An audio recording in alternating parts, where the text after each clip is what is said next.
मैं भूल जाऊं तुम्हें अब यही मुनासिब है। मैं भूल जाऊं तुम्हें अब यही मुनासिब है।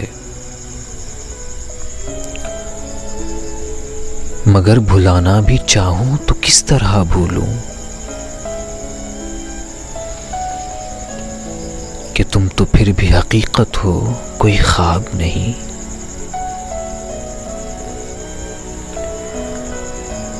यहाँ तो दिल का ये आलम है, क्या कहूँ कमबख्त। भुला सका न ये वो सिलसिला जो था ही नहीं। वो एक ख्याल जो आवाज तक गया ही नहीं।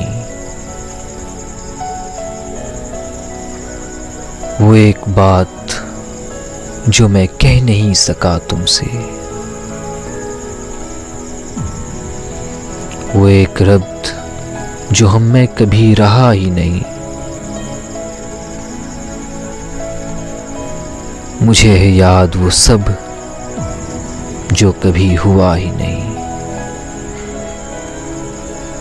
मैं भूल जाऊं तुम्हें अब यही मुनासिब है। मगर भुलाना भी चाहूं तो किस तरह भूलूं।